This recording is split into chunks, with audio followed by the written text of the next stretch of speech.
no more continue with government, barbaric government, lies, delete, problem. We don't want it again. We are going back to our nation. A nation where the king, royal father, we have a say. Exactly. Not a nation where our king will become a civil servant. Exactly. Where our king will become a slave. Exactly. Our king will be prostrating for the work of a governor. We don't want it. We want to return our glory back to our king. Exactly. We want our dignity to be returned back to us. Exactly. We don't want this contraction again. Nigeria is killing us. We have to kill Nigeria before it kills us. Exactly. We are going back to our nation. Oduduwa is the way to go. Oduduwa nation is the solution. Solution to banditry, solution to Boko Haram, solution to corruption. Oduduwa is the way. Let us go back to our nation where we will not use electricity to be doing what you are doing. We are coming back home. Sir, please, we know that there is problem in Nigeria already, yes, and the problems look like is what we can solve. Do you think restructuring will never work in Nigeria, or what if they give us restructuring instead of Oduduwa nation? What will your take about this? My take is this: restructuring is a past tense. It can never work again. It has not been working right from the beginning, and it can never work. We don't want it again. Restructuring is a way of telling us, it's a way of caging us into this contraction. We don't want it. We want our full independence. We have been living before our migration. We have been doing nothing. They came to enslave us and they came to put us in the cage. We don't want the cage anymore. Exactly. We want to go back where we belong. Exactly. Oduduwa nation, it is our nation. Exactly. Where we are going to have a right. Where somebody will not come and come and do to us. Exactly. Restructuring is a way of experience. We don't want Fulani. Look at it. Look at them. Banditry, ISWAP, ISIS. They are surrounded our forest. Even if they give us the restructuring, they will still cage us. We don't want what we cage us. We want a liberal state, a state where a Muslim will practice his religion, where a Christian practice his religion, where nationalists practice his religion, where nobody we will subjugate order, where everybody will be free. That is what we want. Restructuring is nothing.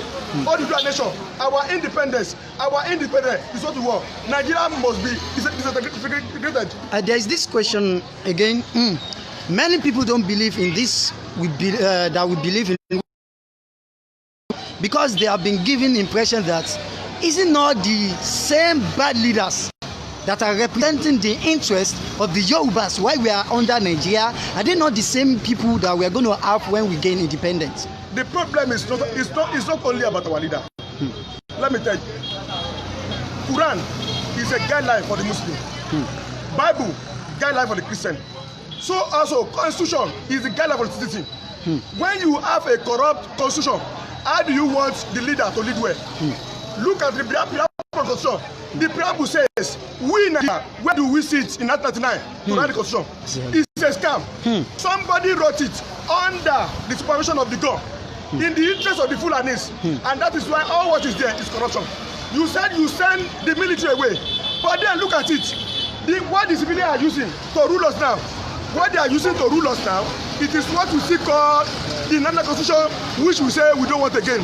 So that is why, that is why we say we don't want that one again. Now back to the question.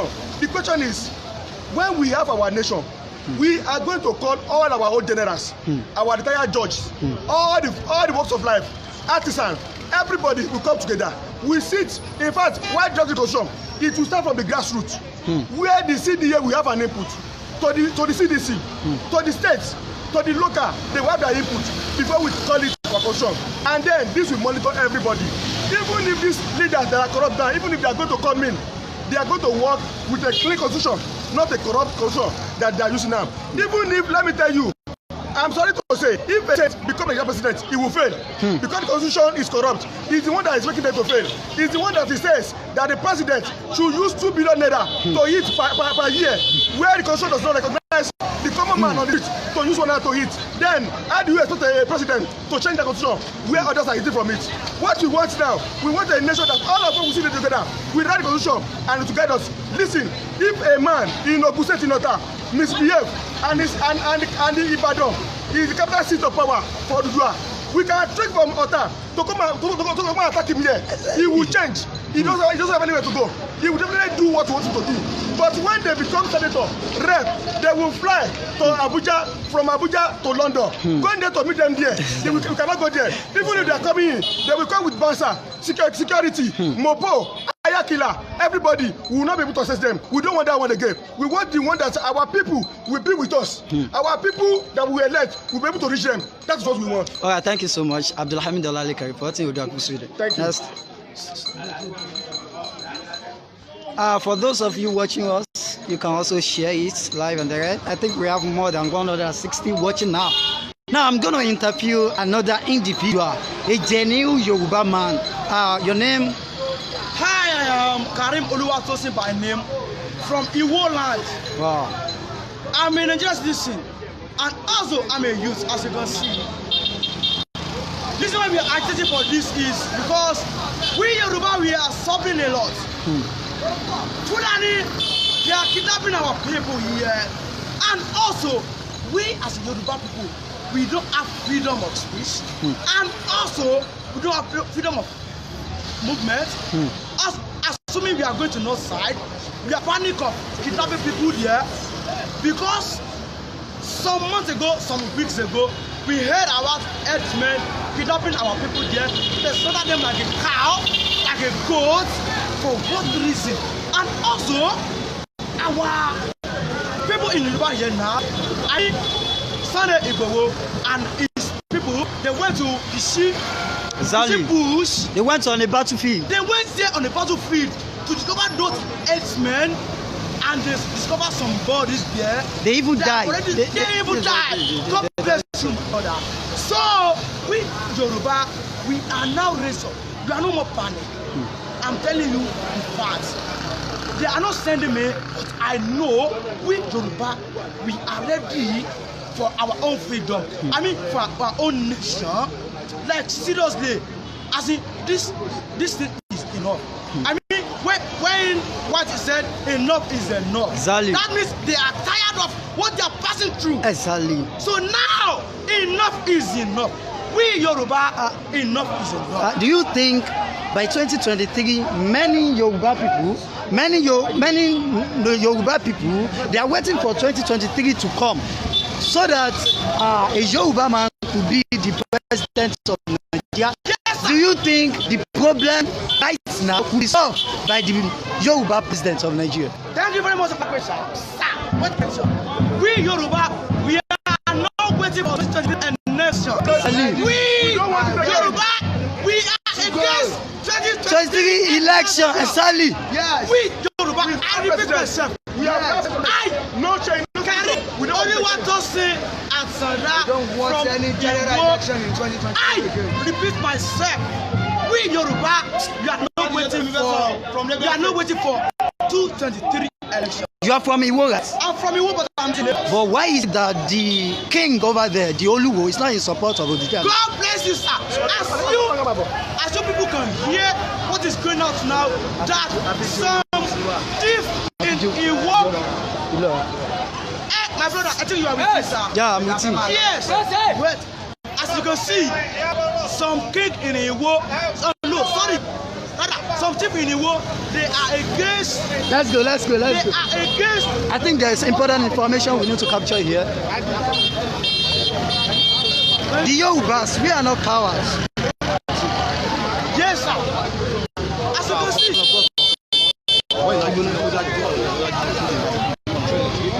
Are you still recording?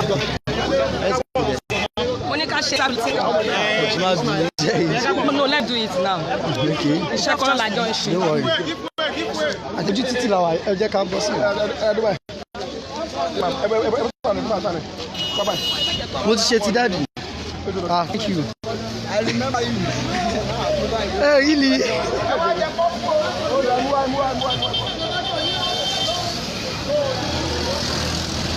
Okay.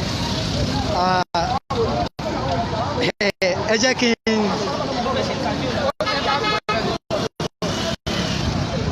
Okay. Yorùbá bí. Ọmọ Yorùbá tàtàlí. Orúkọ yà ti tẹ́lẹ̀ tí wá sí ìbámu. Orúkọ mi ni Dr. Olúwakẹ́mi Abíálà láti Ògùn State ni mo ti wá. Ti wá sí ìwà wa. Yes, àwọn olùkọ́lẹ́dọ̀ ní Ogun Ìpàdé ọ̀dọ̀ Ọ̀tà. So a wá sí Ìbàdàn ní ọ̀dọ̀ Sunday Igboho. Láti wá ṣe kìnnìmọ̀. Láti wá jà fún ẹ̀tọ́ ọmọ Yorùbá. Ìpànìyàn wọ́n máa wọlé àwọn ọmọ Yorùbá kí wọ́n máa bá ìyá wọn ṣe àṣẹyìnká. Wọ́n máa pa àwọn ọmọ wa kí wọ́n mú ẹran kí wọ́n dà sínú ọgbà wa kí wọ́n lọ sóko kí wọ́n fatú kí wọ́n mú wọn pa àwọn èèyàn bí ẹni pa ẹran. Ẹran wọn lè pa bó ṣe ń pa ènìyàn. Eléyìí burú jù. Kí ni nǹkan tẹ́yìn wá rí tẹ́ wá fi wò wípé bóyá kọ́mọ Yorùbá kó dá wà òun lọ́nà àbáyọ sáàmì yìí pé a tún ní nǹkan tá à ń pè ní revolution eléyìí tí ń ṣe ìyípadà ìjọba a tún ní nǹkan tá à ń pè ní restructuring tí ń ṣe àtúntò kí ló dé tẹ́yìn fi wá wò yìí pé Odùduwà nation gan lọ́nà àbáyọ.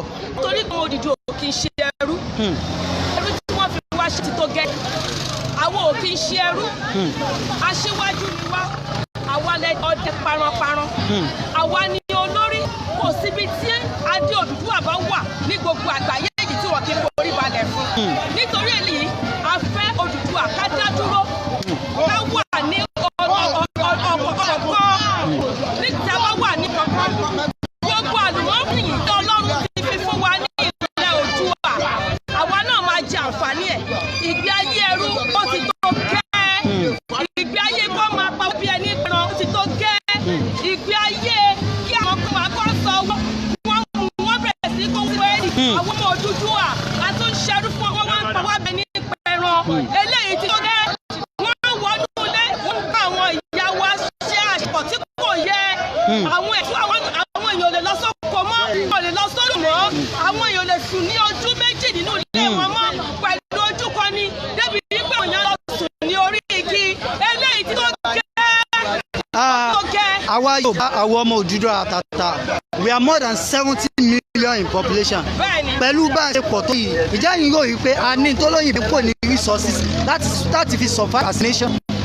Ẹ jẹ́ kí wọ́n sọ ọ̀rọ̀ kan fún yín àti mùsùlùmí àti kìrìsìtẹ́nì àbí ààbò òun ni ọ̀pọ̀ jẹ́ fún ọmọ Yorùbá ọ̀dọ́ ọmọ Yorùbá ni wọ́n sá sí jù nítorí ẹni Ọlọ́run ṣe fún wa ní àwọn èròjà Ọlọ́run fún wa ní ilẹ̀ tó dára Ọlọ́run fún wa ní ohun tó dára láti gbìn nígbà tí èmi gbọ́jú èmi ò ti rí níbi òbí ibi tí wọ́n là ti ń ta àtàrí Yorùbá ló ń tata ìyá wa náà lè wẹ́jú àwọn náà ń tẹ̀fọ́ àwọn náà ń ta iṣu àwọn náà ń ta àbọ́sà àwọn náà ń lọ sókè tí wọ́n náà wọ́n wá nítorí ẹ̀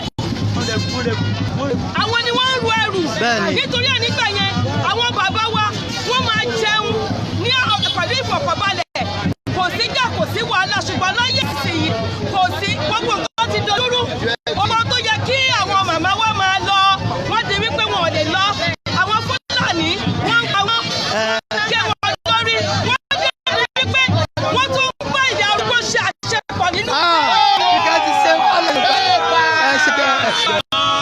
Ẹ jẹ́ kí n béèrè ìbéèrè lọ yìí ẹ̀yin sọ wípé ẹ̀yin náà ti ṣetán láti gba òmìnira èmi máa ń sọ lórí ètò mi tí n bá ṣe ètò lórí Yorùbá People Radio online mo máa ń sọ wípé èmi náà nílò ìlú kan tó jọ wípé tí n bá ti jí làárọ̀ kùtù báyìí tí n bá ti kírun tán mo ti mọ̀ pé kò ní mò ń gbà lọ tó sì ti àmì lójú wípé oko tí mò ń lọ yìí ó ṣe pé mò kàn ń lọ lásán màá rówó ń bẹ̀ mí ẹ̀yin bẹ́ẹ̀ ṣe wáyé gẹ́gẹ́ bí obìnrin gẹ́gẹ́ bí ìyá wa ní Yorùbá ṣé ẹ̀yin náà fẹ́ràn Odùduwà nation àti pé kí ni ṣé ẹ̀yin náà tún fẹ́ kẹ́ ẹ padà sí ìdí iṣẹ́ oko tó bá ti ní. a fẹ́ràn oko. ọkọ wa pé wà wọ́n ti gbé wa jù wàhálà ti pọ̀ jù. a fẹ́ oko. wàhálà ti pọ̀ jù. a fẹ́ràn bọ́bọ̀. a fẹ́ràn bọ́bọ̀.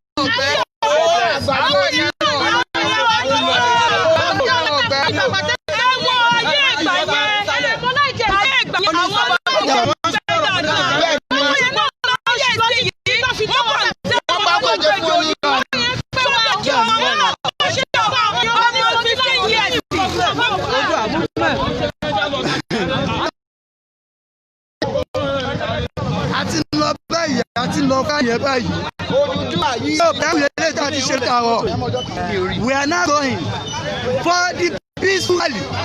The Yorubas are tired of this contraption. We are tired of everything that is happening in the country. We want to speak the youth of Oduduwa. You understand? Okay. So, wait. okay, you want to go live, right? Yeah. We are live already. Go on.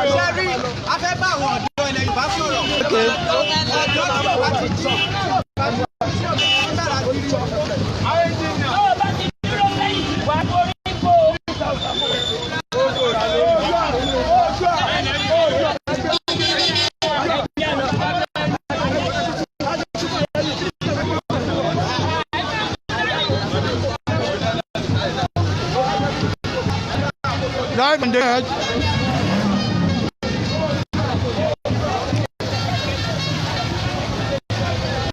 We are live dead.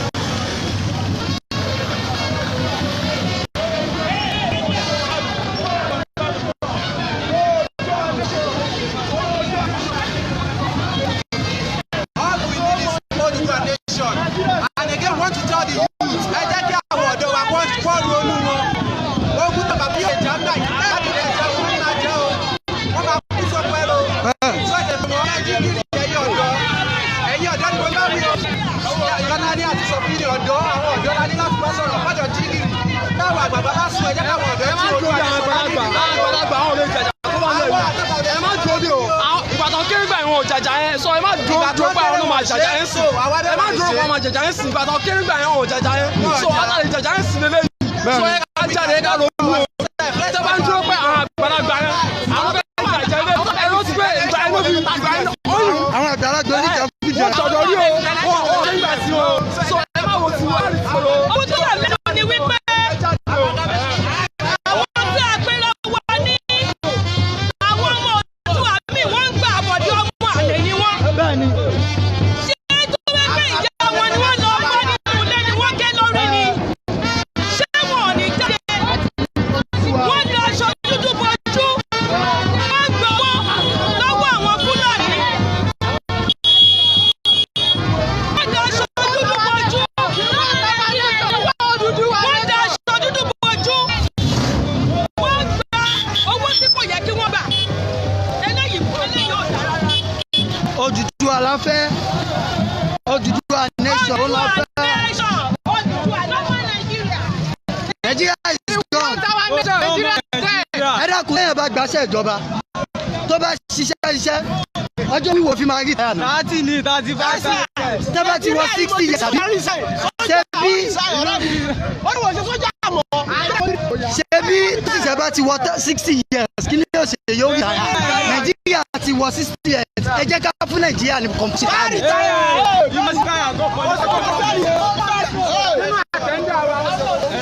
Àti pé 30 years now. Oduduwa.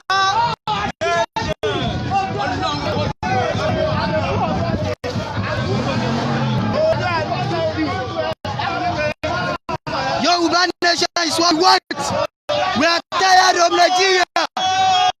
Some Oduduwa níyìn. Some Oduduwa níyìn.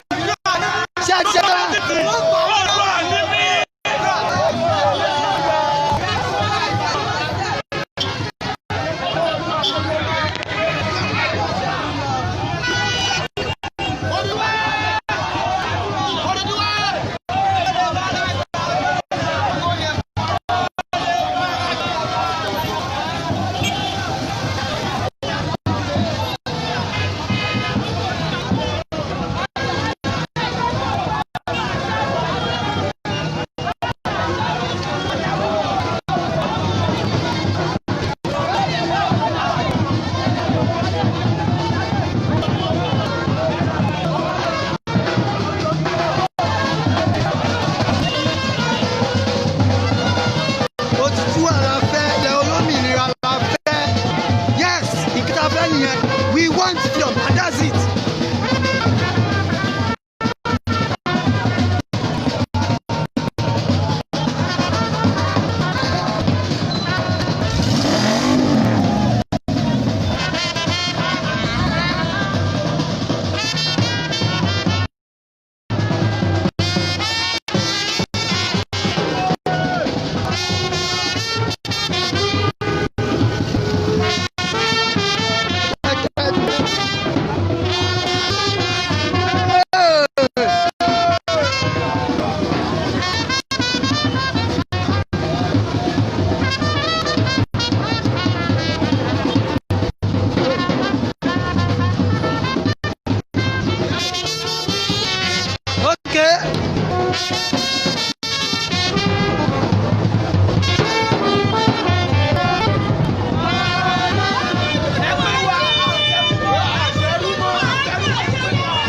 ti máa rí náà àbí. Okay. Okay.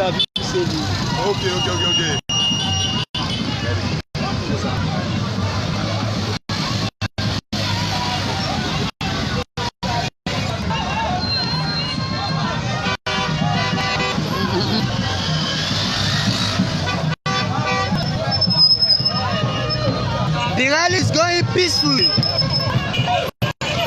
We are doing the rally peacefully without any violence.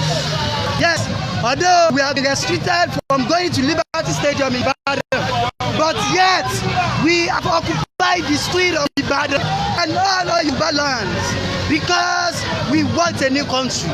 We want to do a nation. That's it.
The criminal accusation of Nigeria expired in 2014.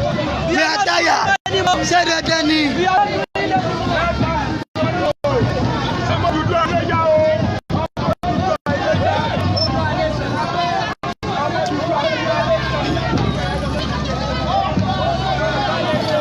Àwọn òyìnbó aláwọ̀ funfun tí wọ́n so wá papọ̀ wọ́n ti sọ pé tí Nàìjíríà bá ti pé 100 years túká Nàìjíríà ti pé 100 years sí 2014 kí ló dé tá a túká ẹ jẹ́ máa lọ sí dédé.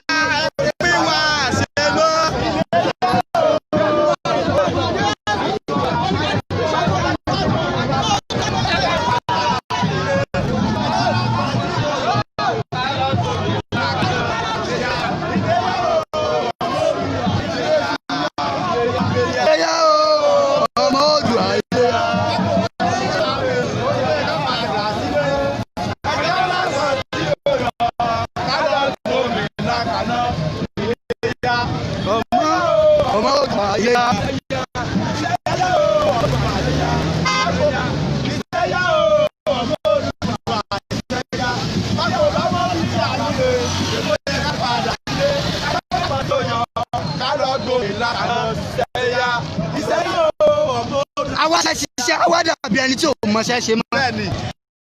àwa ṣiṣẹ́ lọ láti àwọn tábà dé lálẹ́ kò ní nìkan tá a tọ̀ lánàá wọ́n sì fà ṣẹlẹ̀. wọ́n ti sọ gbogbo àwọn ọ̀dọ́ sọ ọlọ́kadà ẹni tó 5 years university kò tẹ́sílẹ̀ ó tó lọ sáwọ́ kan ó tún parí wọ́n ò lè fún iṣẹ́ àti tó bá lọ sí ọ̀sẹ̀ tó oṣù kan ó tún lọ fẹ́ nìkan kò ṣiṣẹ́ náà ni wọ́n tún ní labour market ló ó wí àtàyà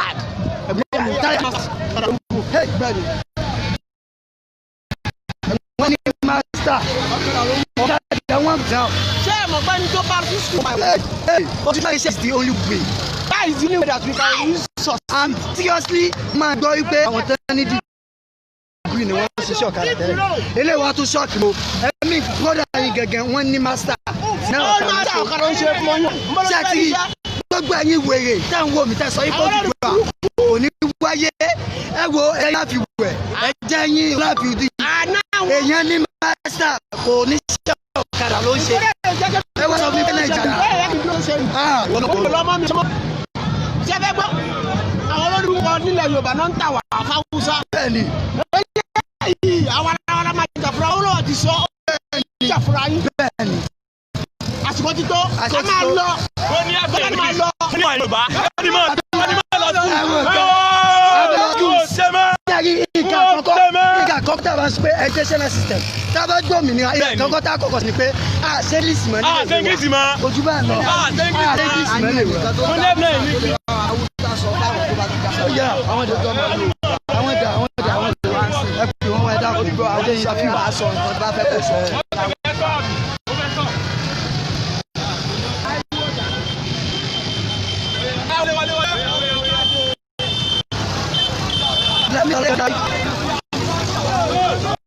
All these media where we expose you to the world live and direct in Ibadan for the peaceful rally of independence of Oduduwa nation.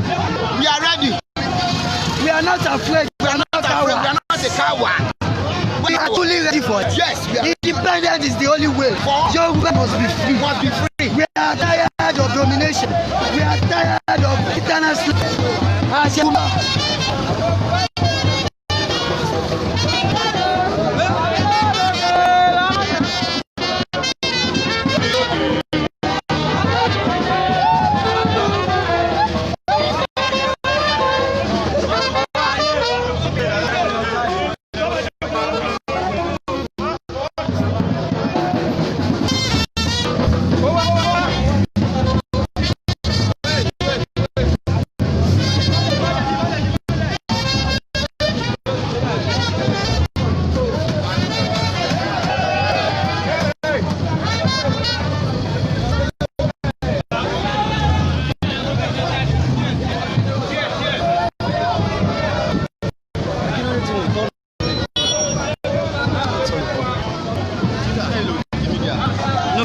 Oduduwa people say you.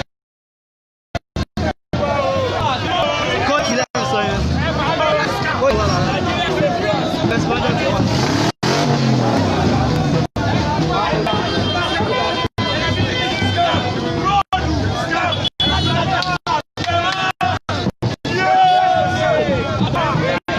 Àwọn òwe ní kó fúlà lọ́wọ́ ká máa pín fáwọn èèyàn. Wọ́n ti pín fáwọn. We are tired of this shit of country. We are tired of Nigeria. Nigeria ò lè fún wa kẹ́ 60 years of independence kò sí náà dàbí wa. A ti ṣe tán.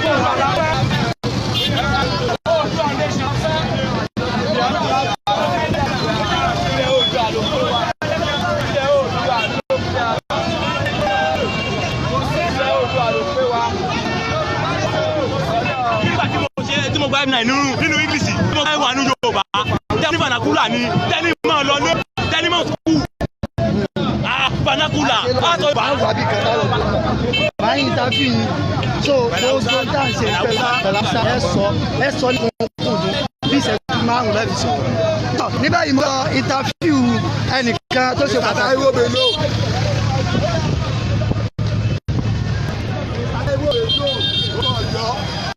ok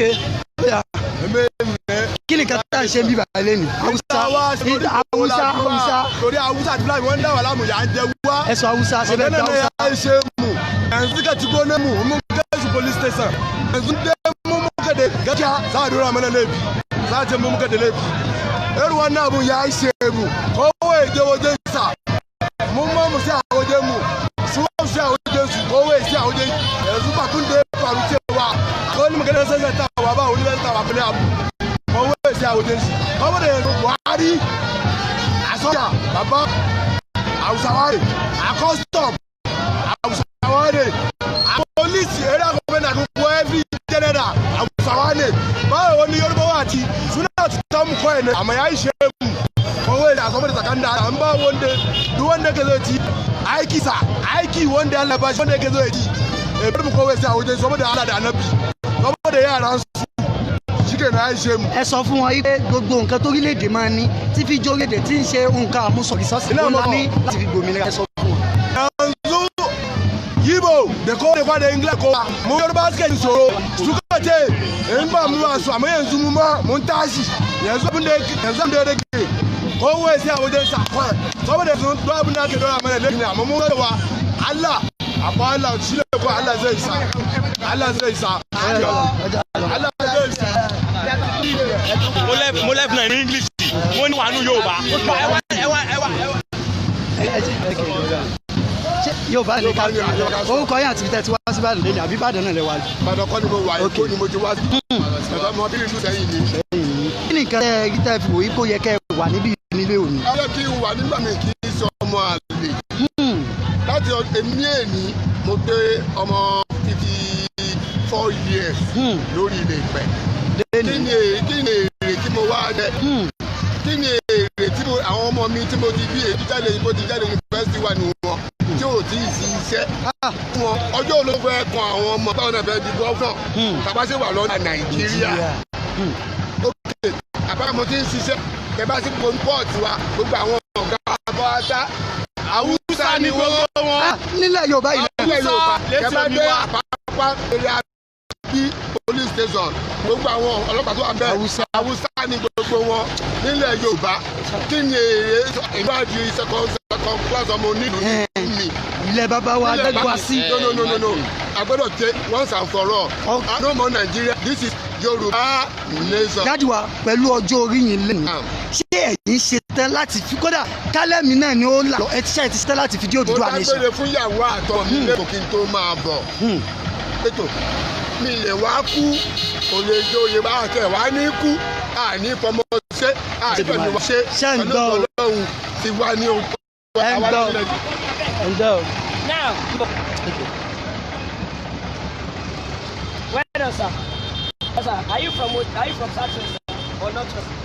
Or not? You are from what? Chebeka gba Oduduwa. Okay. And I must tell you, Listen, lawyer. for the present arrangement, why is it that it is only one section of the country that wants this country to remain one? Recently, the president recommended or signed 6 Supreme Court judges. Only one is a Yoruba. So what are we saying? It is only those who are benefiting from this present contraption that wants the country to remain one. So why is the thing we want to go? The president wants to. But the North insisting because they are the only people benefiting from this present agreement. That is justice. I'm a lawyer. I have my master's in political science and I am also a lawyer. Thank you, sir. God bless you, sir. Thank you so much, sir. So you can be a machine.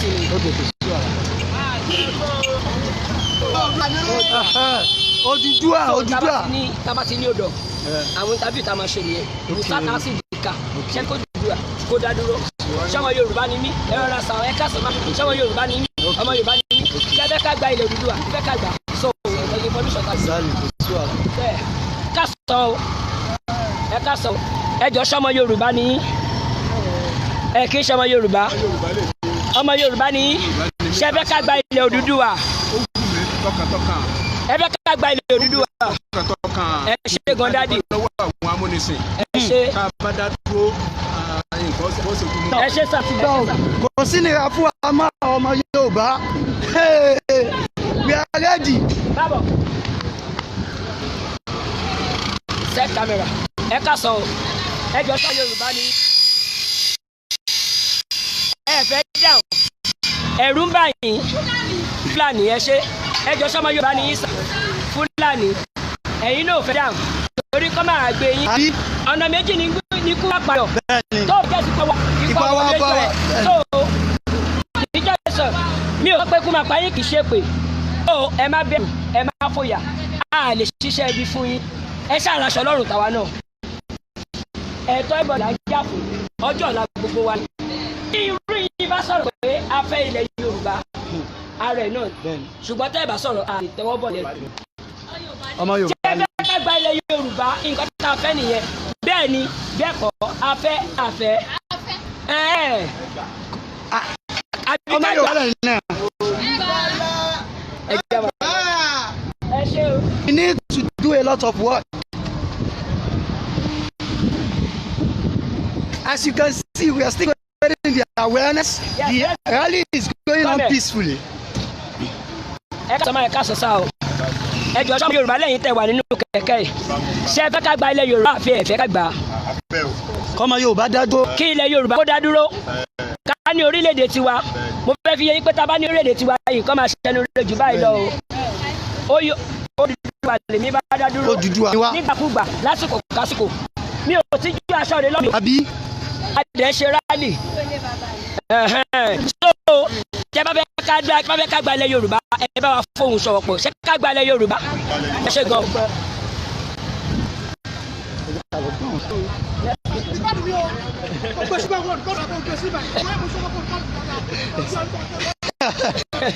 àwọn èèyàn ti ṣe tán ó jọ pé àwọn kìlómítà nínú ní problem ṣé máa edit fídíò yẹn. no ní live stream straight. live stream live. ọmọ ìbálẹ̀ yìí náà ìdàgbà sẹ́yìn náà fẹ́ Oduduwa nation. mo fẹ́ Oduduwa nation. kí lẹ́yìn rí kí lè wò gbà. ohun kan tó ká mi lára tí mo fọ́ sí Ìbàdàn nìyẹn ọmọ bíbí Abẹ́òkúta ni mo ń gbé ìlú Badagry àtàrà ni mo ti wá sí nítorí mo nífẹ̀ẹ́ mi mo nífẹ̀ẹ́ ilẹ̀ Yorùbá mo nífẹ̀ẹ́ Oduduwa mo fẹ́ kí ilẹ̀ Nàìjíríà kó kúrò lára wa ká ṣe Nàìjíríà mọ̀ kó la fẹ́. láṣẹ Èdùmàrè àgbà. ọmọ Yorùbá tẹ̀ ń da ọkọ̀ mọ́ mi ẹ máa share rẹ̀ ẹ máa share rẹ̀.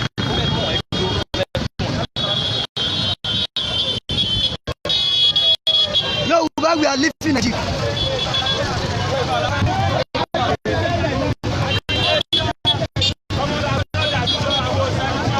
nation la fẹ́.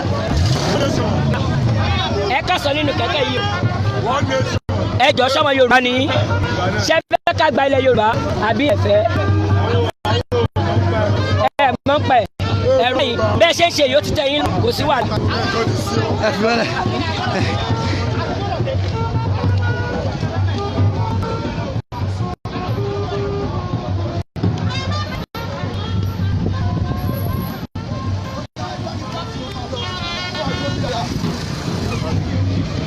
Oduduwa nation is sacrosanct.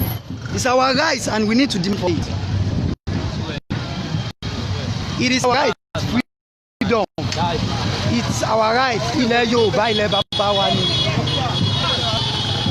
ẹ̀yin èèyàn mi nílẹ̀ Yorùbá a ní láti gba Oduduwa nation gbogbo wa láti fọwọ́sowọ́pọ̀ ká gba Oduduwa nation torí pé bàbá gba ilẹ̀ Yorùbá nǹkan máa dàgbà báyìí lọ ìyá ní máa yẹlẹ kúrò gbogbo àwọn alẹ́ ráyè sọ̀rọ̀ àìsí bẹ́ẹ̀ láì bá wọn dá sí gbogbo wa jẹ́ dìde ká dá sí o Fúlàní ń pààyàn wọ́n fowó epo wọ́n fowó kún owó epo owó náà gbogbo kan gbẹ́ni sókè owó lẹ́wọ̀n láti jókòó síbẹ̀ àwọn ọ̀rọ̀ tó tẹ́ wa lọ́rùn báyìí ẹ̀yin ẹ jẹ́ ká sùn ẹ jẹ́ ká dé ẹ jẹ́ ká tají lójú oorun Yorùbá ń lọ sóko ẹrú díẹ̀ díẹ̀ àfúrà àwọn Fúlàní ń pa wá lọ́mọ àfúrà bẹ́ẹ̀ tó bá dẹ̀ pa ọmọ Fúlàní wàhálà ogun tó bá mú Fúlàní àti Yorùbá sínú ẹ̀wọ̀n wá fi Fúlàní sílẹ̀ wọ́n bọ́ ọmọ Yorùbá sínú gbàgà ẹ̀dẹ̀ ìjókòó ẹ̀ ń wòran irú eléyìí ò dáa Yorùbá ẹ jẹ́ ká tagìrì lójú oorun Yorùbá ẹ jẹ́ ká dìde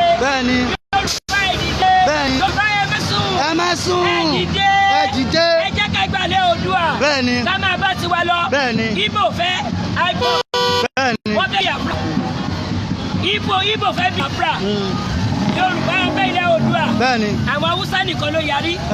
Kí ló dé tọ́run náà fi yarí? Nítorí pé wọ́n ń jadùn bẹ̀ ni. Bẹ́ẹ̀ni, àwọn náà ń jadùn. Àwọn nìkan rádùn jẹ. Àwọn ò rádùn jẹ. Ẹ jẹ́ ká gbalẹ̀ Oòduà o. Ẹ jẹ́ ká gbalẹ̀ Oòduà. Iṣẹ́ wa kúnlẹ̀ wá orílẹ̀ èdè wa kàgbéga kàgbéga kàgbéga wáyé yìí. Ìgbàgbọ́ wà ní pé láti bẹ̀rù ọmọ ká ṣiṣẹ́ ká ṣe iṣẹ́ ká ṣiṣẹ́ ká gbọ́dọ̀. Ọmọ Oòduà dìde bọ́ sí ipò ẹ̀lọ́ra ìwà ní ìmọ̀lẹ̀ lóko àdúrà. Àwọn onímọ́tò àti àwọn aṣèkọ̀ọ́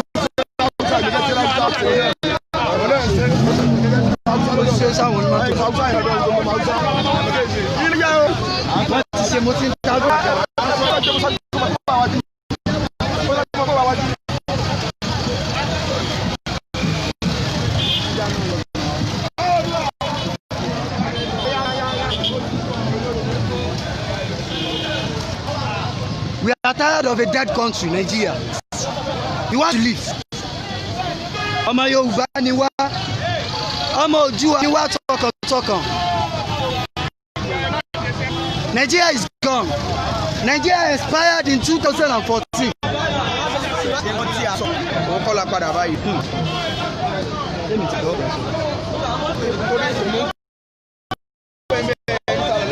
Ẹ̀kọ́ láti wá. So bọ̀ rally tọ́nà ṣe gbogbo àjọ panupọ̀ ní pé bíbà ní. Bọ̀ bàtà adé bí èfi èèyàn àrí àwọn èèyàn tó pọ̀. So adé pé ọba ẹ̀ la fẹ́. Ó yẹ jẹ́ fún àwọn ìbà nítorí pé wọ́n ti lọ fọ́ àǹdí. Everybody ó bọ̀ fún mi lẹ́nu. Àárí anybody now. I was so surprised ní Oduduwa TV tí Lagos State coordinator tó ní máa sọ ọ́ di council rally. Ogun State, the same thing. Ogun State, náà àwọn tó ní ìjọba dáhùn èyí jáde ẹ̀yin sẹ́ni náà sọ̀sọ̀ ibù gbogbo ibò mo ti bìbí àmọ́ I must go somewhere. From Lagos State.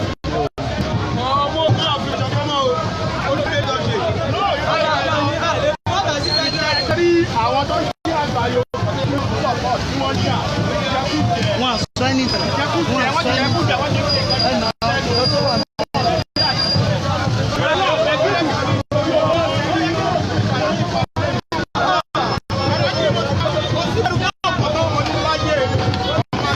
Àbí wọ́n ti intimidate a lot of people but wọ́n ti convince wọn. Nation.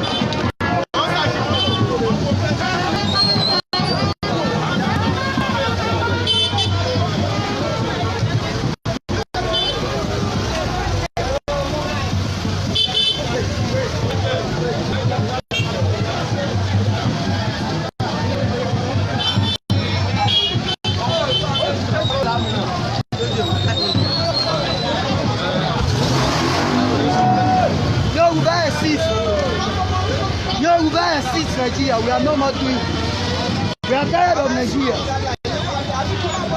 presently happening in Soka. Presently happening in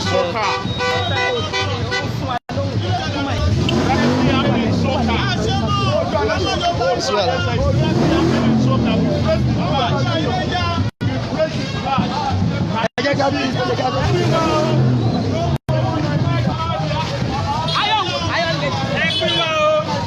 Ẹ jẹ́ kí n ta bí ẹ jọ ẹ jọ mo fẹ́ yín ta bí yín.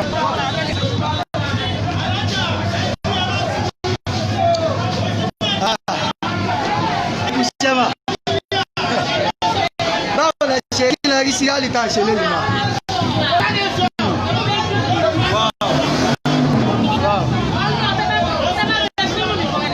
Wow. Don't you mind saying just in into wow. Kí wá èròǹgbà kí nípa Odùduwà ní sáà kí ni èròǹgbà yín.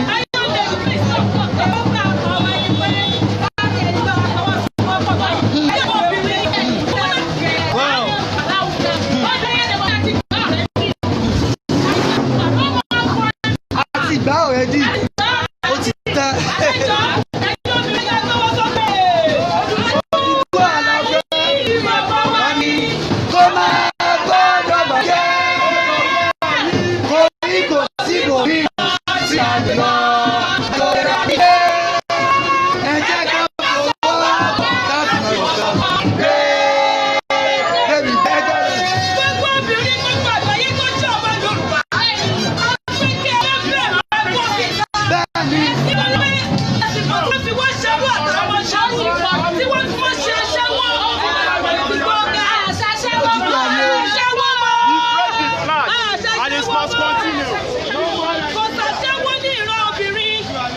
wọ́n ti sọ gbogbo àwọn omidan wa daṣẹ́wó tán.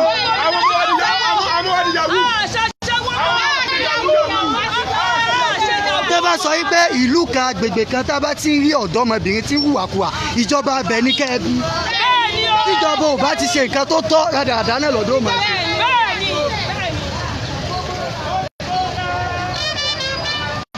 Peaceful rally is going. We are on ground in Soka, Ibadan, where we are having the peaceful rally.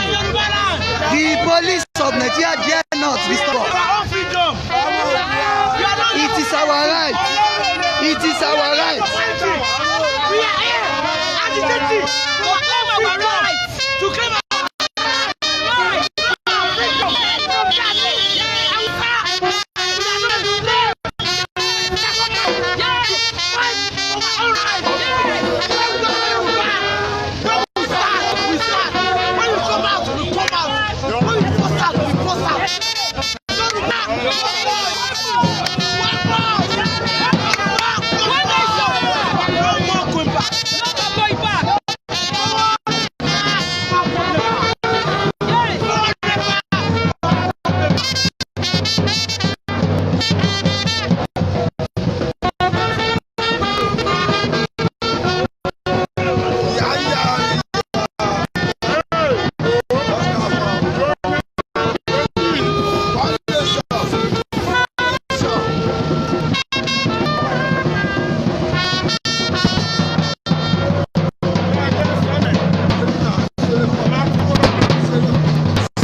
ìyá ń wá oníléèwé ọba Ọbáfẹ́mi Awólọ́wọ̀ yunifásitì ni mo wà.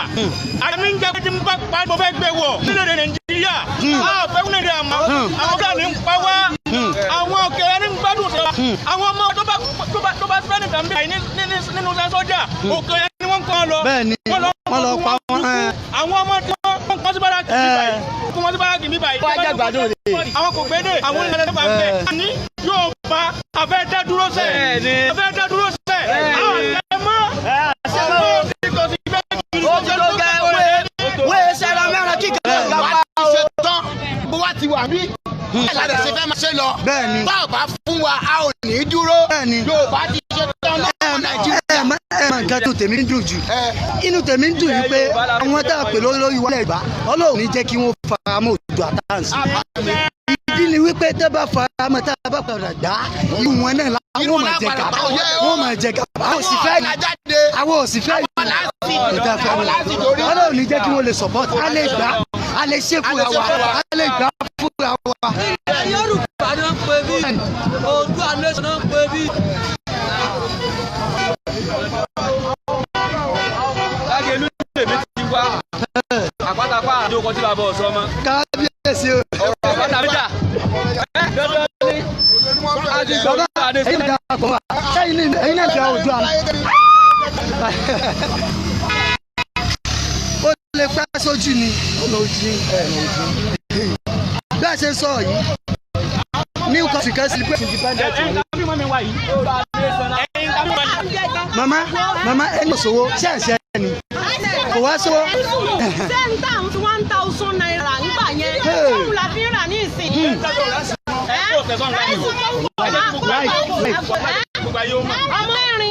ọmọ mẹ́rin abọ́sẹ̀lẹ̀ ìtàgùlò márùn-ún ní ìsìn. àwọn ọmọ ní mẹ́rin ni òyò. mẹ́rin mi ni òyò. Bẹ́ẹ̀ni sẹ́yìn náà faramọ́ kọ́mọ Yorùbá dá dúró sẹ́yìn faramọ́ kọ́mọ Yorùbá dá dúró. Bá mú 5,000 ká fi ṣiṣẹ́ tó tó yọ èrè. Ẹ ti gbọ́ àwọn èèyàn fẹ́ràn Oduduwa nation.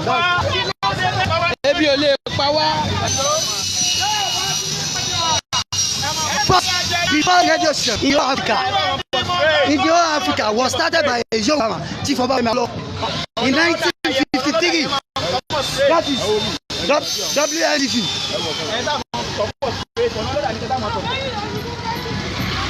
Ẹ fi mọ̀ ọ̀ṣọ́ kọ́ gbogbo ayé Yorùbá.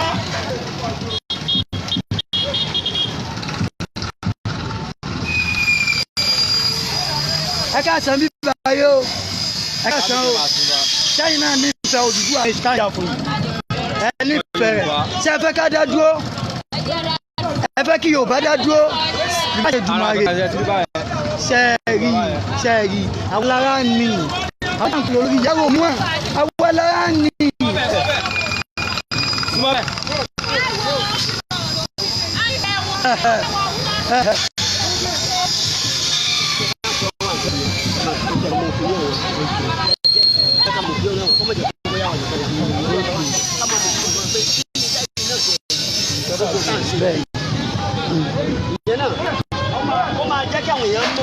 My car is awareness. Yes, we'll get it.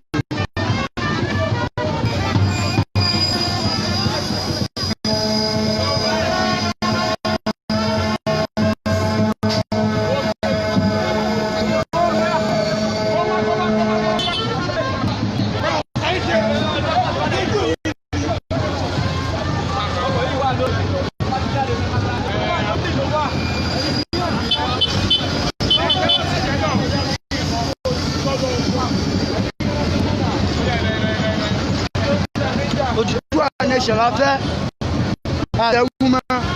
Àwọn street yẹn la ẹja lọ.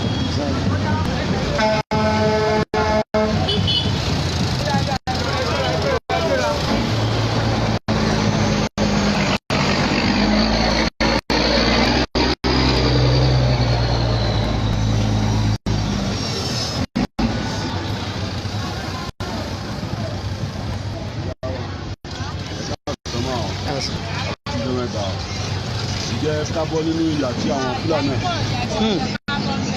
ẹ̀yẹ ká bọ̀. Ṣé ẹni bá dárúkọ yín fún gbogbo ilé ìgbọ́ orúkọ yín? Màámi, ṣé ìgbà tí ẹ ti wà láyé kó tó di pé ẹ bí àwa, ṣé iṣẹ́ ẹ fi bẹ̀rẹ̀ láàárọ̀ yìí lélẹ́yìí? Kí ni iṣẹ́ kan tẹ́ ẹ bẹ̀rẹ̀ nígbà tẹ́ ẹ bẹ̀rẹ̀?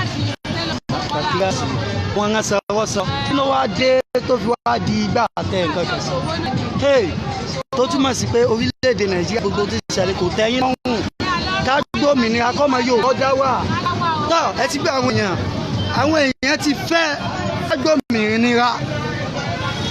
Àwọn èèyàn ti fẹ́ ká gbòmìnira and we need to stand on our own. We are tired of everything that is happening in Nigeria. Oduduwa nation, we give us everything we want. Virtually everything we want to survive as Yoruba people. That is the main solution. Nigeria ti expire lọ́dún 2014.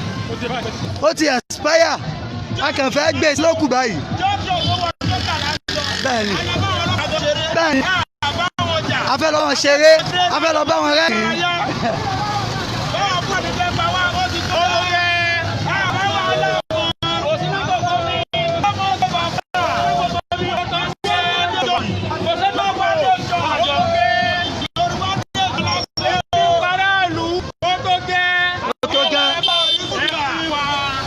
Àwọn ìyá wa àtàwọn bàbá wa tẹ́ ti darúgbó kùjẹkùjẹ pẹ̀lú bí wọ́n ṣe darúgbó kùjẹkùjẹ tẹ́yìn wọn ti tẹ̀ náà ni wọ́n fi máa roko àwọn èèyàn kan wà débẹ̀ wọ́n sì tún lọ rèépù wọn wọ́n tó pa wọn mọ́ ní oko ṣé kó wá máa kọ̀ntínú báyìí ká wá ranjú lẹ̀.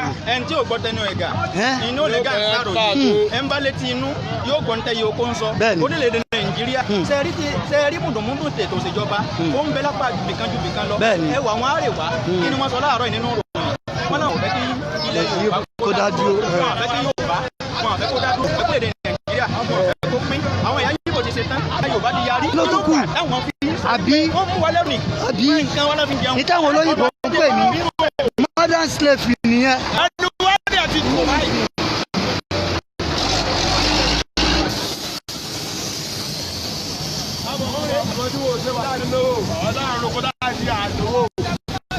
àbí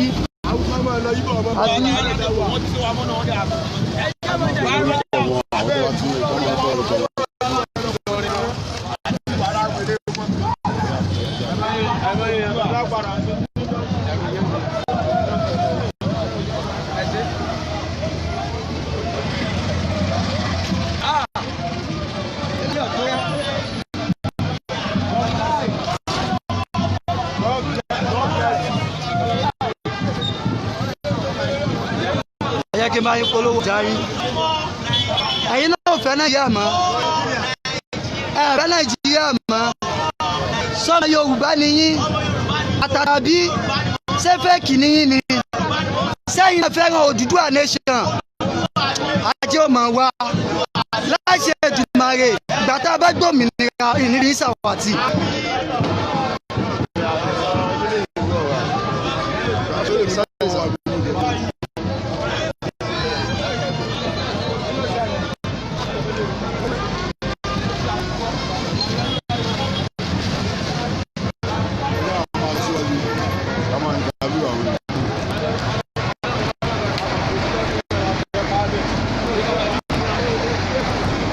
wàláì tá a bá gbọ́ pé wọ́n ṣe àwọn èèyàn wa kan léṣe ń bò mí tá a bá gbọ́ pé ìjọba orílẹ̀-èdè Nàìjíríà ṣe àwọn èèyàn kan wa wà sóní èèyàn wa tí wọ́n bá wọn nù.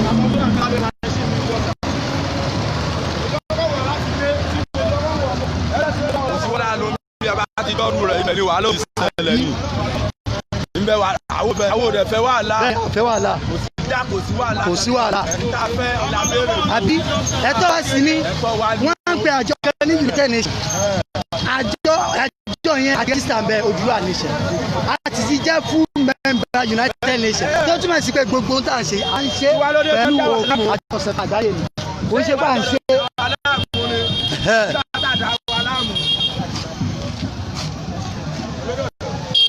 àti ẹ̀ṣẹ̀ báwọn ọlọ́pàá ó ṣe wèrè láàárọ̀ ni ẹ̀ṣẹ̀ bí ó ṣe wèrè láàárọ̀ wọ́n sọ fún wa yìí pé ẹ̀ṣẹ̀ kọ́ làwọn náà lè wá bí àwọn òkú bẹ̀ wá àkàdà wa máa bí nǹkan àti bí nǹkan síbi tí máa gbé.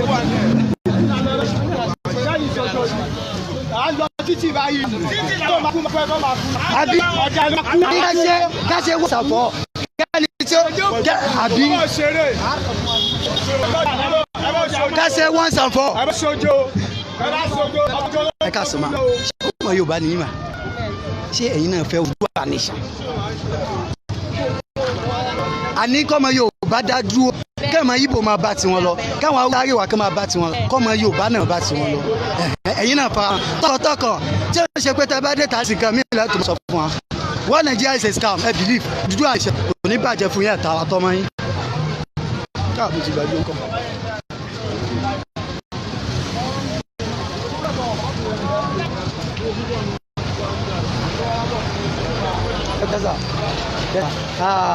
mo lérò pé yín tá à ń ṣe yìí ẹwà àbí ẹ̀sà ṣé ẹ̀yin náà fa ẹ máa kí ọmọ Yorùbá dá wà ká dájọ́ Odùduwà lẹ́yìn náà tẹ̀lé kẹ́tọ́ kan ó ti tó gẹ́ ìnira yìí pọ̀ fẹ́yìn náà bọ̀ ṣọ́ọ̀bù yín tí mò ń wò yìí ó dáadáa ó kún fọ́fọ́ ọjà ní.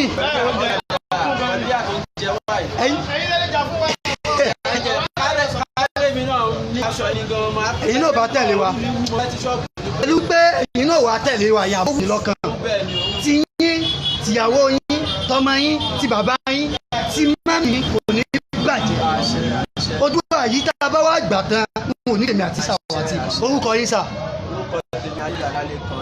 yóò dàbí sà.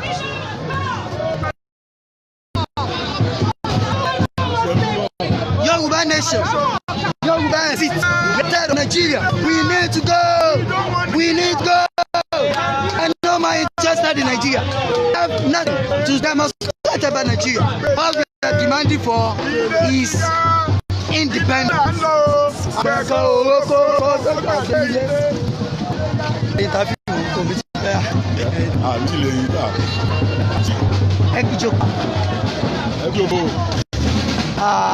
Mo lérò pé Yorùbá ni mà Yorùbá ni sẹ́yìn náà faramọ́ kan tó ń fẹ́ yìí mà bá ń ṣe yìí mà ẹ faramọ́ kọ́mọ Yorùbá dájú kí bó Hausa Fúlàní kan máa bá wọn lọ ẹ̀zálì ẹ̀yin náà faramọ́ kẹ́tọ́kàn yóò dà fún yín síta yóò dà fún yín mà ẹ ṣe ń gbọ́ púpọ̀. bẹ̀rẹ̀ sí lórí nínú ní orí tẹ́lifíà.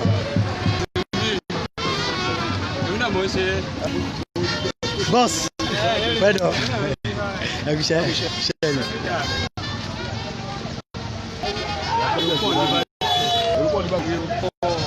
Àwọn èèyàn pọ̀ mọ́ bọ̀ èwo pọ̀ mọ́ kí ló dé tí wò jáwò lọ.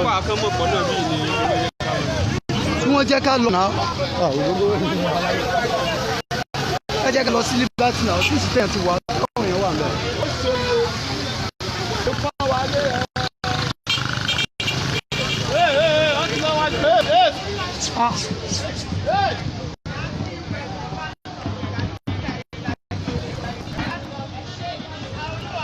As you can see, it's gonna be a full day ride. We are not relenting, we are not going back because we know the Oduduwa nation is our right.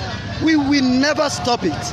We keep on creating awareness and telling them that we need it because that is the only way. Oduduwa nation nìkan ló máa fún ní nǹkan tá a fẹ́ as Yorùbá as ọmọ Oduduwa tọkàntọkàn, and Yoruba nation is our only hope. Destruction will never work in a dead country like Nigeria. Revolution will never work. The only thing that can work is liberation. Free the Yorubas if they say they want to go. We are tired of everything that is happening in this country. We need freedom. We are not free. Kódà kéèyàn kó ní mọ́tò kó kọ́lé kó ní gbogbo téèyàn máa ní téèyàn fi gbáyé ọ̀hún kò free torí pé kí ni ọ̀hún ní balẹ̀. Bọ́lọ́pàá ò tó ẹ̀jẹ̀ àwọn tí wọ́n ò jọ ọlọ́pàá wọ́n máa tó ẹ̀jẹ̀ kí ló wá dé orílẹ̀-èdè Nàìjíríà nìkan ní sọ́tà ní. Ìdí nìyẹn tá a dẹ̀ fi nídìí òmìnira ní stọ́ọ̀pù ní stọ́ọ̀pù.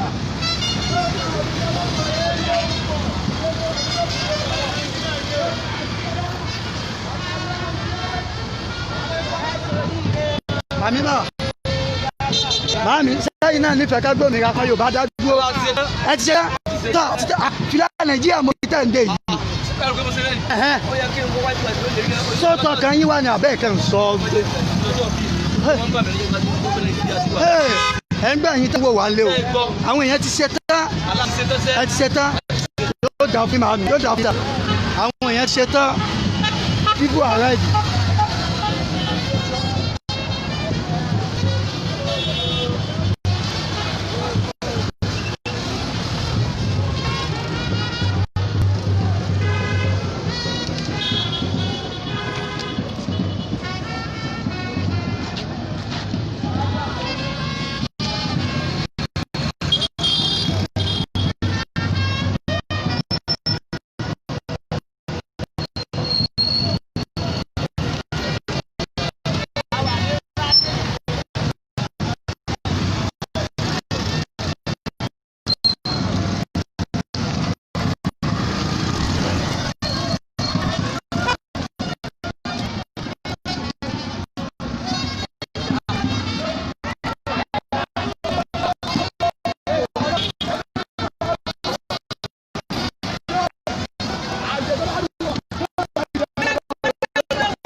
you can also support me, even if it's with data or support.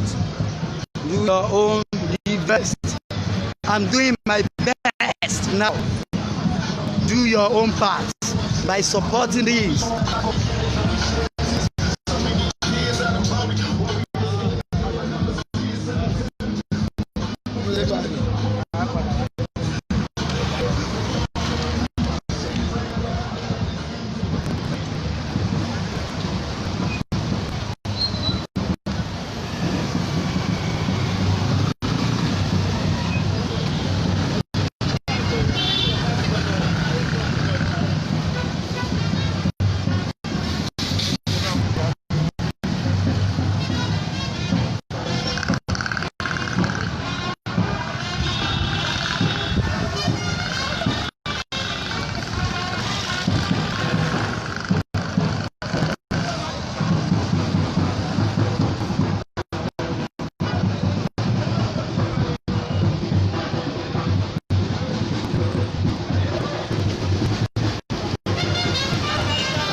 That's the only hope.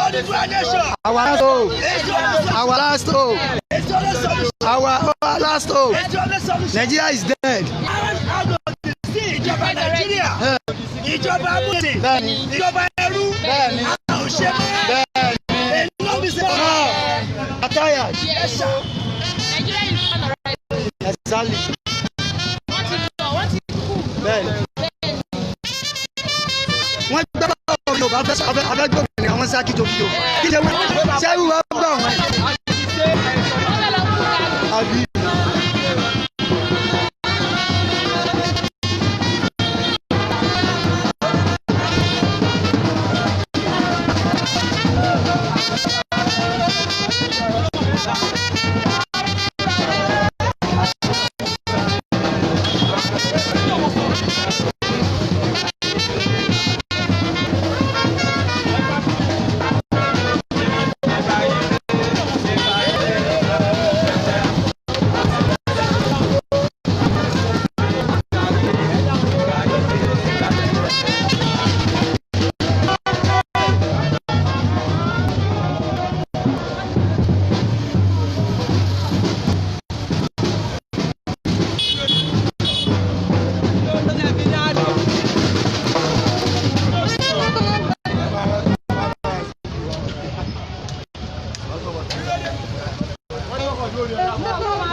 David, what's your name?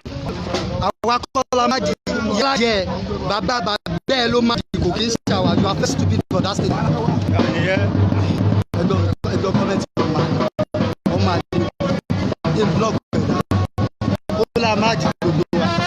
Ayé ìgbẹ́ yàrá ayé orí ayé ìgbẹ́ ní pàṣẹ ìgbẹ́ block ọmọ àti. Olórí ibùdó abẹ́dẹ̀ wò báyìí ó ní à ń jẹ ju ìyá tí jábí lè má jẹ ẹ bó ṣe wà.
flag wa ló ń yílẹ̀ yìí kẹ́ ẹ̀ kò yílẹ̀.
On l'a fait.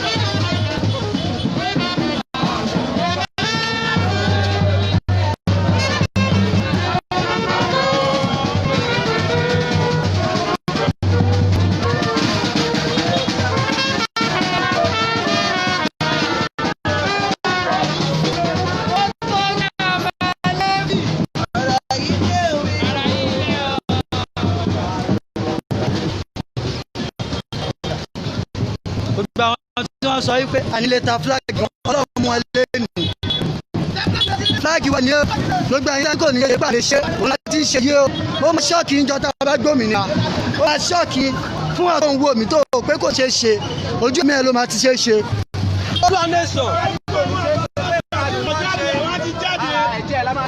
wọ́n dẹ̀ wá ń kó wa láyà jẹ pé àgbọ̀dọ̀ jáde àgbọ̀dọ̀ jáde. Àti rí kí wọ́n yìnbọn ìwà rí kí wọ́n yìnbọn o wọ́n tó jáde ojú tí ẹ o. Mo sọ pé ẹ máa kó láyà jẹ́ máa yàdà wá ní àti ìgbà àwọn ní àndì àdá.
live stream ó wà ní page kan ní Facebook so everything there on Oduduwa People's Radio.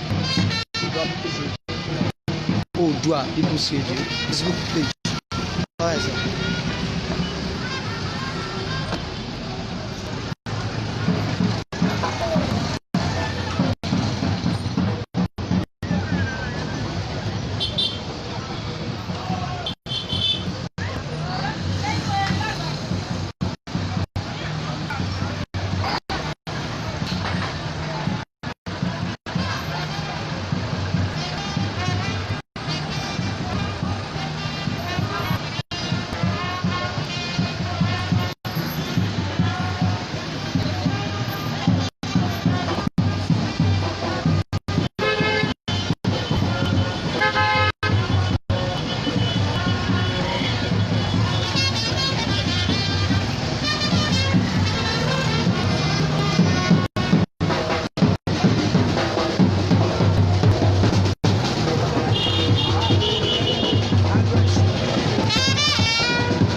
ṣé wọ́n lè kó wa lẹ́ẹ̀kan náà ni. kí wọ́n lè wo kí ló dé tó ń sún sẹ́yìn báyìí Yorùbá ti bẹ̀rẹ̀ ní o.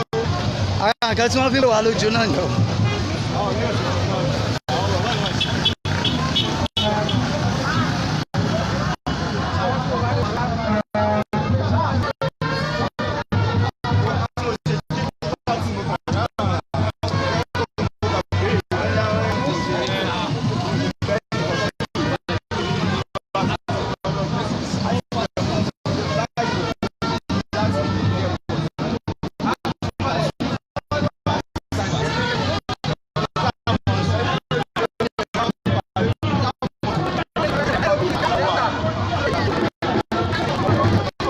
àti fún ẹ̀yin tẹ́ ń béèrè fún data tẹ́ ń béèrè fún nọ́mbà data mo ti paste ẹ̀ síbẹ̀ màá try láti pin ẹ̀ so that everybody lè máa support never support financially or with data anyhow so I will paste it now màá wá pin ẹ̀.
Sáyà ni.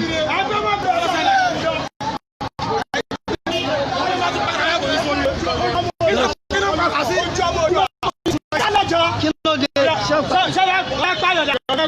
Ẹ wá àwọn èèyàn fẹ́ wọ́n tún padà.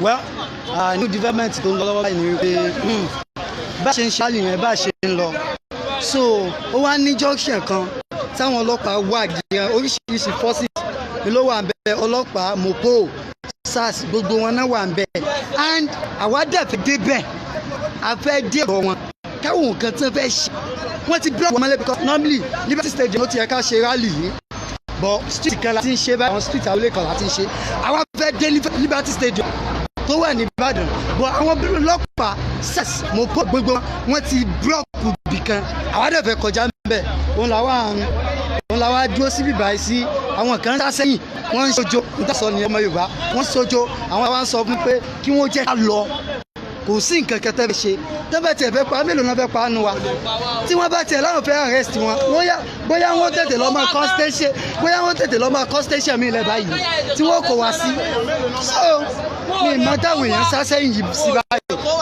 so àwọn èèyàn sá sẹ́yìn bọ̀ a máa pacify wọn wọ́n máa jọ lọ so we are going to face them nothing will happen nothing we are ready to spend our last blood on this thing so that's it kò ṣe wúlò kó àfi gírí apárò kò sí ìyọnu kò sí nǹkan so báyìí gbogbo ẹ̀ sì ń lọ peacefully rather kò sí wàhálà. We are still on a peaceful protest.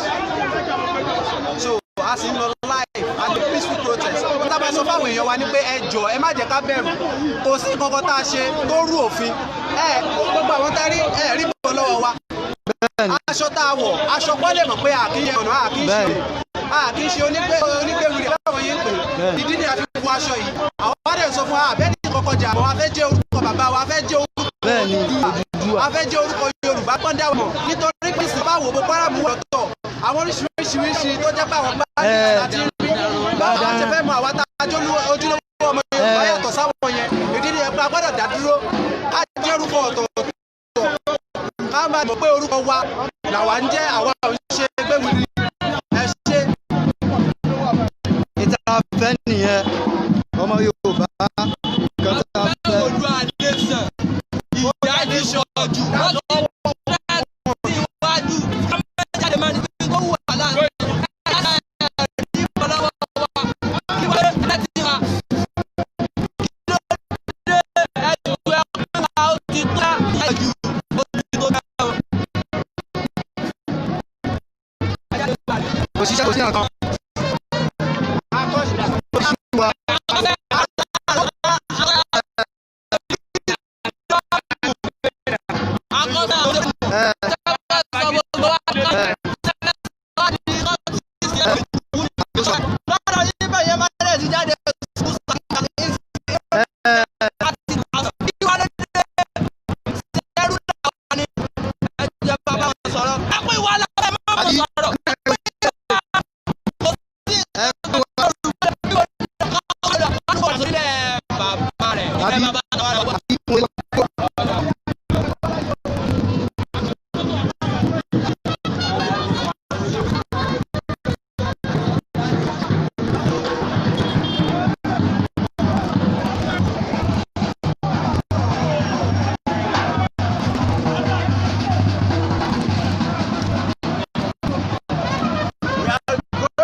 Policemen.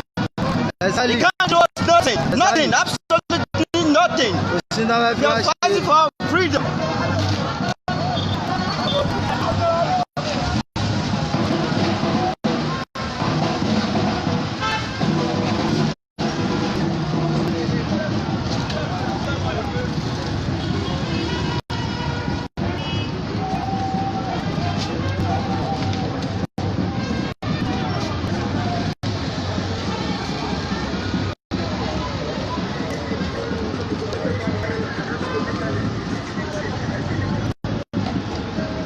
Yes.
talk. We dey keep.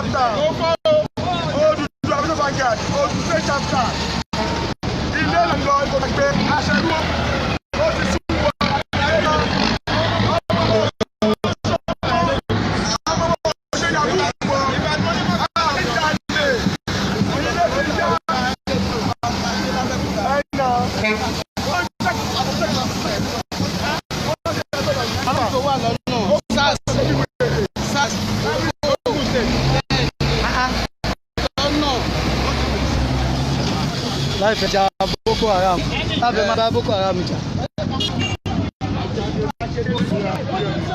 kò kí ṣeré o ó ń dé kò kí ṣeré o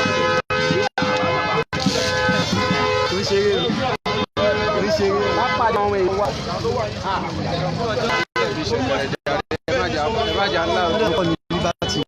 Liberty Stadium. ká lọ join wọn náà ká lọ ṣe wọn.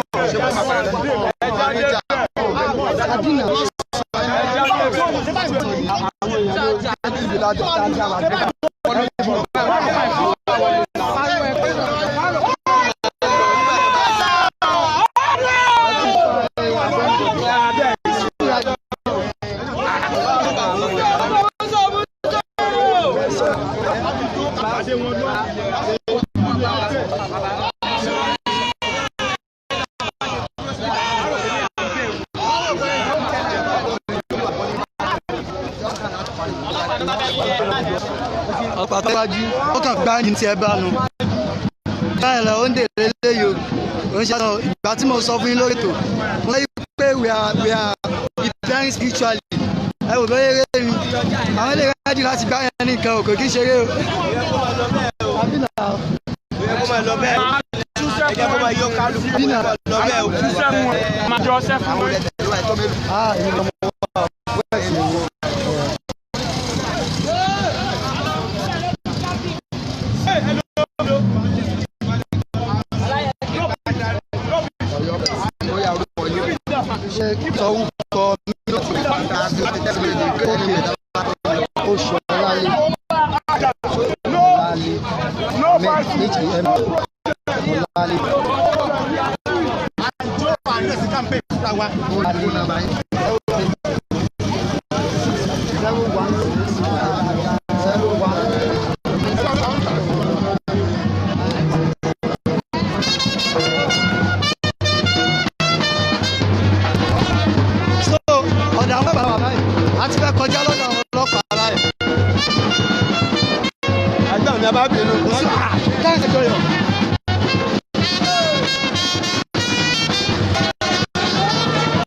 It's a peaceful one. No fight. No more Nigeria. máa fẹ́ ṣe wèrè lókè bẹ́ẹ̀.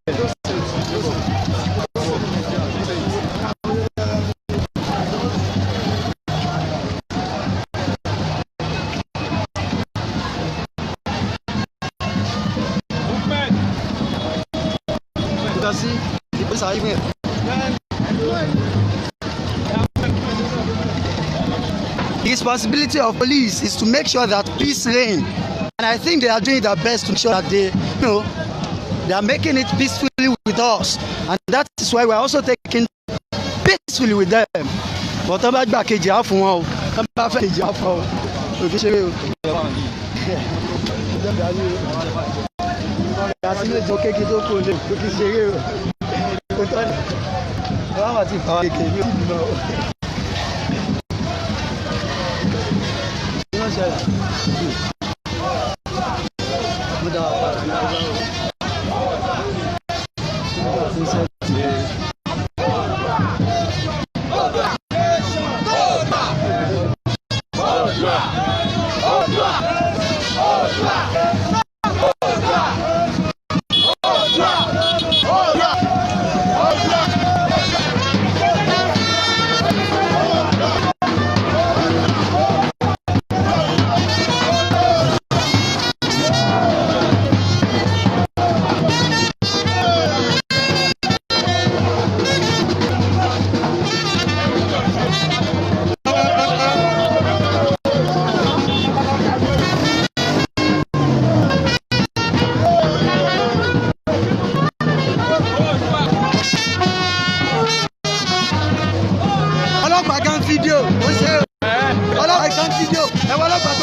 Also in sport of Oduduwa and see him in video yìí.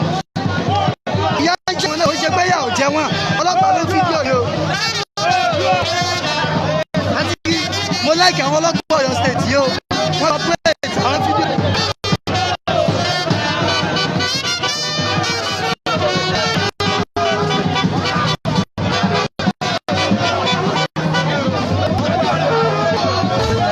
Ilẹ̀ bàbá wa la wà yìí.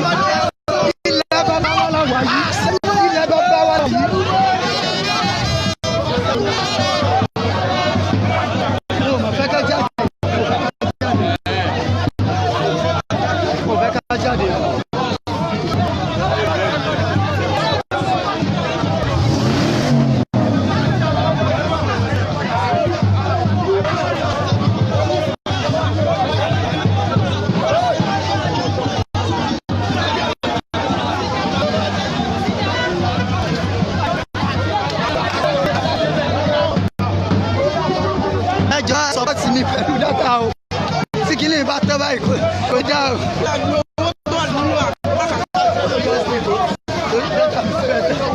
Tó bá paná báyìí.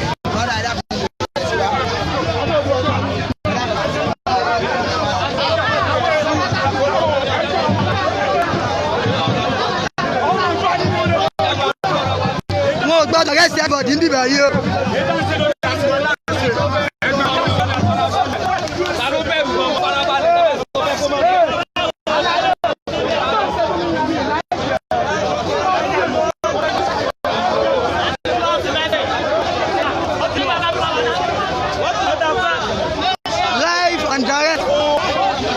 Sọ fún yín ta ló sọ fún yín gbà ní jáde àwọn ìlú a máa jáde because ilẹ̀ bàbá wa lélẹ̀ ilẹ̀ bàbá wa lélẹ̀ ẹnì kò lè sọ fún wa pé ká máa jáde àbí. mo máa ń sọ àwọn kì í ṣe ibo member àwọn kì í ṣe ọmọ ibo ilẹ̀ bàbá wa lélẹ̀ so we are not ibo member kò sáyẹn àwọn ìṣẹ̀lẹ̀ kẹ́tù kò mọ̀ fìbẹ́ wò.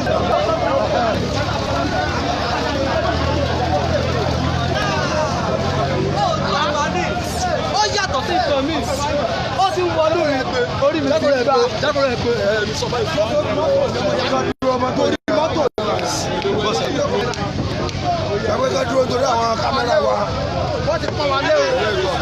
ó jà ẹ bá wa dúdú yàn ẹ bá wa dúdú yàn ní sọ. ok. ẹ má dúdú yàn ní sọ.